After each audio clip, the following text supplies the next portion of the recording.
Tell me the story again, grandfather. Tell me who I am. I've told you many times, boy, you know the story by heart. But it sounds better when you tell it, grandfather. Then listen carefully. This may be the last telling. No, no, grandfather. There will never be a last time. Promise me that. Promise me. I promise you nothing, boy. I love you. That is better than a promise. And I love you, grandfather.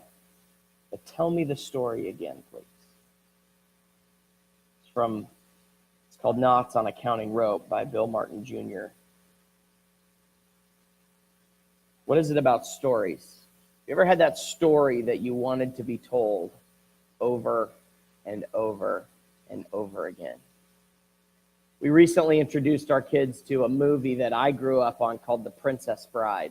You may know that movie. And it took a little selling because it's from the 80s. And, you know, who wants to watch a movie that old? But once we did, and I told them there's a giant, there's fighting, there's all sorts of cool stuff going on. And they were in. But it was interesting as I was watching it. I remember watching this movie about this boy who's homesick, played by Fred Savage, and his grandfather comes in with this big old book, and he wants to read it to him while he's there sick. And of course, he's got problems with the story. He doesn't like the kissing. He doesn't like when things get out of hand and the good guy doesn't look like he's going to win, and he keeps interrupting his grandpa, and it's kind of a hassle the whole time. But there's this point at the end where he says to his grandpa's getting ready to leave. Maybe you can come back tomorrow and read it all over again. Remember that part? Reminds me that there are some stories that you just can't get enough of. That it doesn't matter that I know what's going to happen. I want to hear it again. I want to tell it again. I want to know how it goes another time. Stories are so important. We talked about them in our last series as we talked about some of the things that Jesus did, and that one of the things he did was told these weird stories, and they sometimes didn't seem to make sense, but he was always using stories to talk to his disciples. Stories communicate a lot to us. We have things like Aesop's fables, stories that end with a moral, that at the end of the story, oh, I was supposed to learn this. When I was growing up, that's how cartoons were. At the end of the cartoon, the characters would come back on and say, today our story was about bullying, and this is how we act. And every time, whether it was He-Man or G.I. Joe, you learned something at the end of the story. We use stories to communicate morals. We use them in education. My wife, a kindergarten teacher, has a room chock full of books and stories for kids to use to learn, to experience the world, to illustrate ideas.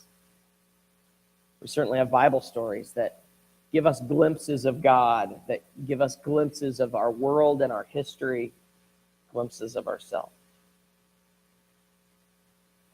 Stories, as you may know, if you remember from school, they have three really important things that are going on within them. They have the setting, which is where things happen. They have the characters, which is who it happens to and with, and the plot, what happens itself. And all of those inform what's happening in our story. So the Bible is full of them. And especially in the Old Testament, we have all these stories. And many of them we've been telling our kids. We've been teaching them in Bible school. We've been going through them in Sunday school.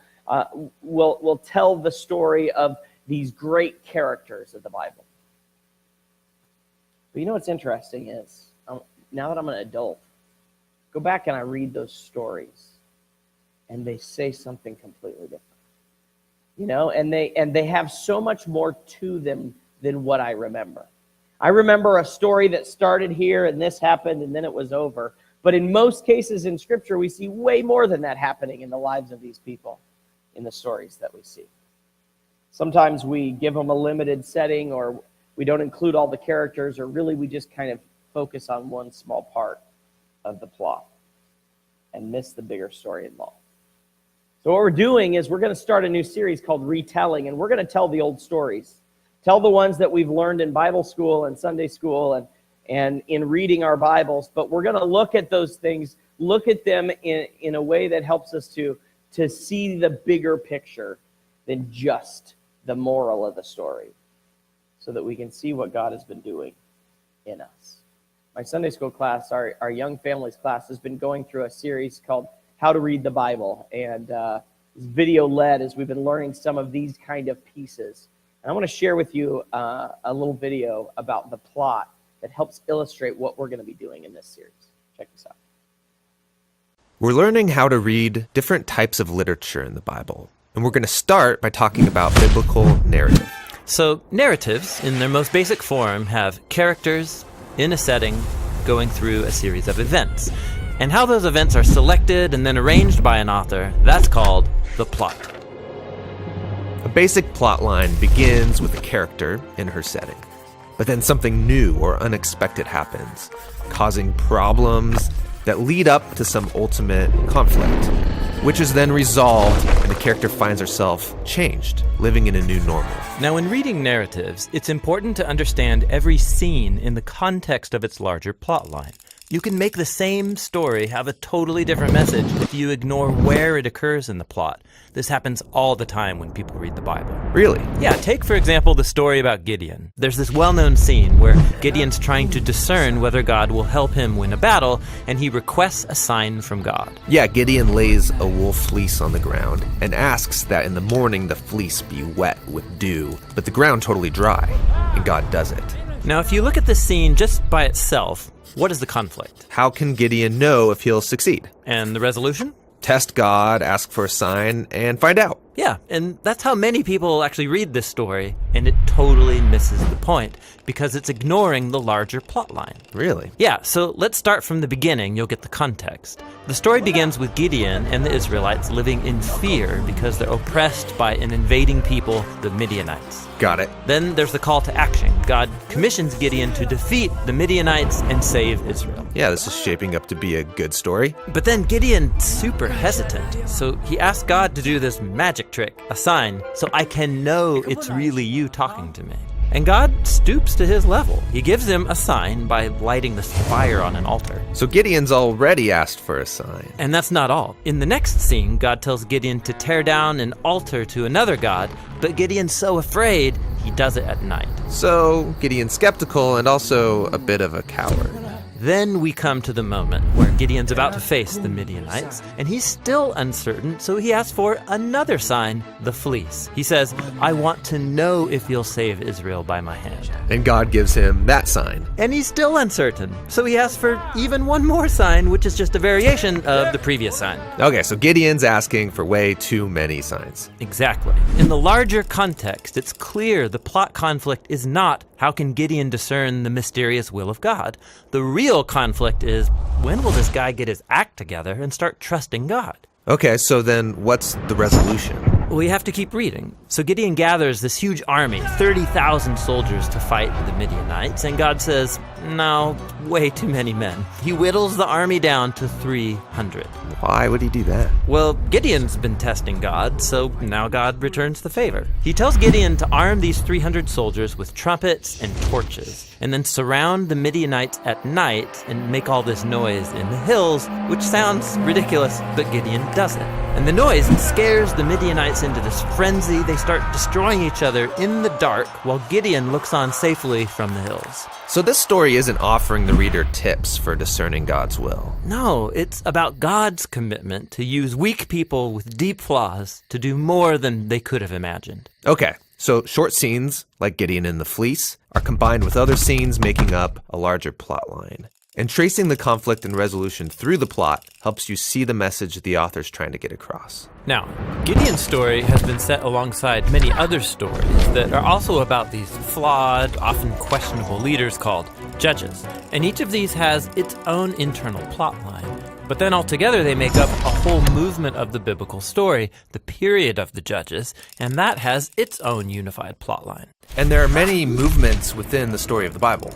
Exactly. And all the smaller stories, hundreds of them, they fit within the context of their own movements. And then these movements together make up the building blocks of the grand plot line of the whole story of the Bible. So no matter where I'm reading in the Bible, I need to pay attention to these different layers of plot so I can read each story in context. Exactly. The Bible is such a sophisticated piece of literature. And so all these smaller plot lines keep overlapping, building up the tension. And when you back up, you can see how they've all been woven together into the unified story that leads to Jesus.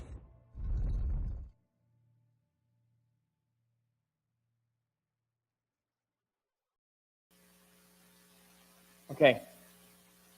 So here's what we see. Sometimes we take a piece of a story and we tell it and we get something from it, but we miss where it fits in, one, that story, and two, the bigger story.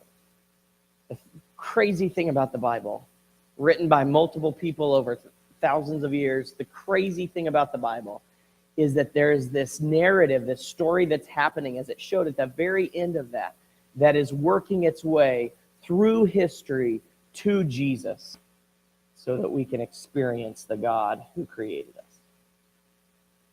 So I think about Gideon. I've told this story a bunch of times. Last year we told it in our vacation Bible school. I've told it at camps. I've told it in Sunday school. I've told it in sermons. And here's how it usually goes. This is the telling. We've got this guy named Gideon who's kind of cowardly because God comes and finds him in a wine press hiding from the Midianites. So he's a wimp. And God says, "Greetings, mighty warrior," even though he's clearly not a mighty warrior. But God is seeing something that is to come, and God says, "Greetings, mighty warrior," and he says, here's what I want you to do. I want you to lead your people against the Midianites, as we saw in the video, and Gideon's not having it. And he's so afraid, he's so cowardly, that he continually asks God for signs. Well, God leads him to battle. He cuts his men to 300. They blow horns and break pots at the right time, and when that happens, God delivers the Midianites into their hands. And we see this weak and cowardly guy turned into this great leader through the power of God. So I tell that story, and I think, we teach this moral of if we trust God, he will deliver you from your enemies. If we trust God, he will make you into something that you're not yet. He will do great things through you, and it's a great story. But to tell it that way is missing so many pieces of the story. And we need to see a little bit more about what God is really telling us, because I think so often when we read the Bible, we look at these stories and we say, it is telling us about one, Gideon, and two, me. I'm going to see what God does in Gideon, and then I'm going to try and extrapolate that to somehow understand how does that have an effect on me as a follower of Jesus today in 2018. But the story isn't about Gideon, really. It's definitely not about me. The story is about God. A God who reaches out to his people, who calls them, who uses them, and is faithful to them, even when they aren't faithful to him. It's a familiar story because the Old Testament is full of this story. A God who reaches out to his people is faithful to them, even when they are not faithful to him. So let's look at some of this. Let's walk through this story. And especially what we're going to look at is the pieces of the story as Gideon tests God and God tests Gideon. Starting in Judges chapter 6, John read for us the initial encounter as God calls Gideon. In verse 25, it says this. That night the Lord said to Gideon, "Take the second bull from your father's herd, the one that is 7 years old, pull down your father's altar to Baal, and cut down the Asherah pole standing beside it. Then build an altar to the Lord your God here on this hilltop sanctuary, laying the stones carefully. Sacrifice the bull as a burnt offering on the altar, using as fuel the wood of the Asherah pole you cut down." So Gideon took 10 of his servants and did as the Lord had commanded. But he did it at night because he was afraid of the other members of his father's household and the people of the town. So God has already approached him, said, this is what I want you to be. You're going to lead my people against the Midianites. And then God says, and remember, as John was reading, he begins by saying, I will believe you if you will stay here while I go prepare a sacrifice. God says, okay, I'll stay. So he does that. God's already kind of jumped through one hoop for Gideon. And God says, okay, Gideon, I jumped through a hoop for you. Now here's what I want you to do. Go tear down that idol-worshiping garbage and build instead an altar to me. Gideon does it, but at night. His fear, his cowardice is still largely there. And even though he does and obeys what God says, he does it at night. He's afraid to go and tear it down in the daytime because maybe somebody will get mad and there will be repercussions. Not apparently remembering that the God of the universe is on his side. It's interesting. It makes me think, as we tell these stories, we see glimpses of God's work throughout other pieces of the Bible. And it reminds me of another story. When Jesus was on earth and he was teaching, and he has one of the priests contact him and say, hey, I want to meet with you. I want to learn more about what you're teaching.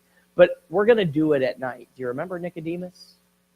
And they go and they meet under the cover of darkness because Nicodemus is afraid all the other priests are going to figure out, all the other Jews are going to find out that he was there talking to Jesus. And Jesus teaches him about being born again, about what it means to be a follower, all under the cover of darkness. That fear in the midst of the presence of God.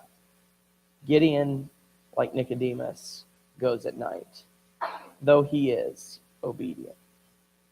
So it goes on. Starting in verse 36, it says this. Then Gideon said to God, if you are truly going to use me to rescue Israel as you promised, prove it to me in this way. Here's our wool fleece. I will put a wool fleece on the threshing floor tonight. If the fleece is wet and with dew in the morning, but the ground is dry, then I will know that you are going to help me rescue Israel as you promised. And that is just what happened. When Gideon got up early the next morning, he squeezed the fleece and wrung out a whole bowl full of water. Then he said, please don't be angry with me, but let me make one more request. Let me use the fleece for one more test. This time, let the fleece remain dry while the ground around it is wet with dew. So that night, God did as Gideon asked. The fleece was dry in the morning, but the ground was covered with dew. Can you believe that? He used to ask God to prove it. Prove to me that this is really you, that you're really wanting me to do this. And I don't know if Gideon is worried about, thinks he's losing his mind and he wants to make sure this isn't some internal voice that he's hearing. But how many times do I have to say it and do it for you to believe it? I don't have that kind of patience. But God has patience with Gideon. Gideon continues to ask, to test, and yet God continues to be faithful. It goes on in chapter 7. So Gideon and his army got up early and went as far as the spring of Harod. The armies of Midian were camped north of them in the valley near the hill of Moreh. The Lord said to Gideon, you have too many warriors with you. If I let all of you fight the Midianites, the Israelites will boast to me that they saved themselves by their own strength. Skipping to verse 7. The Lord told Gideon, with these 300 men, I will rescue you and give you victory over the Midianites. Send all the others home. So Gideon collected the provisions and ram's horns and of the other warriors and sent them home. But he kept the 300 men with him. The Midianite camp was in the valley just below Gideon. That night, the Lord said, get up, go down into the Midianite camp, for I have given you victory over them. But if you are afraid to attack, God knows Gideon pretty well. If you're afraid to attack, go down to the camp with your servant Purah. Listen to what the Midianites are saying, and you will be greatly encouraged.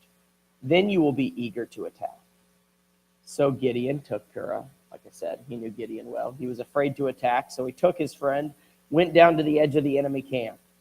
The armies of Midian, Amalek, and the people of the east had settled in the valley like a swarm of locusts. Their camels were like grains of sand on the seashore, too many to count. Gideon crept up just as a man was telling his companion about a dream. The man said, I had this dream, And in my dream, a loaf of barley bread came tumbling down into the Midianite camp. It hit a tent, turned it over, and knocked it flat. His companion answered, your dream can mean only one thing. God has given Gideon, son of Joash, the Israelite, victory over Midian and all its allies. When Gideon heard the dream and its interpretation, he bowed in worship before the Lord.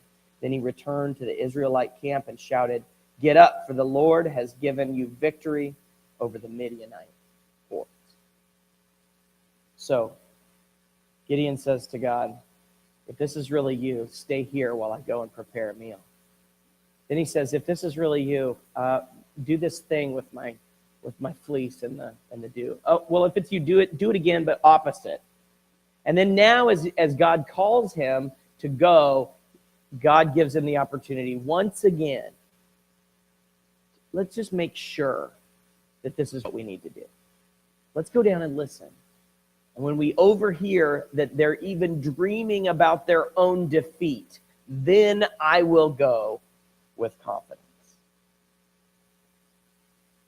And God delivers, verse 21. Each man stood at his position around the camp and watched as all the Midianites rushed around in a panic, shouting as they ran to escape. When the 300 Israelites blew their ram's horns, the Lord caused the warriors in the camp to fight against each other with their swords. Those who were not killed fled to places as far away as Bethshita near Zereah and to the border of Abel Meholah near Tabah. God continues to deliver. This story continues to tell a story of God. It's not so much about Gideon.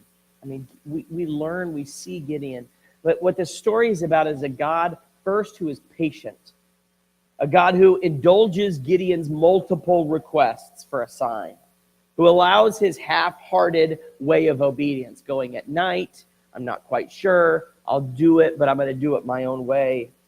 A God who chooses this less than fully formed soldier to lead. This is a story about a God who has patience.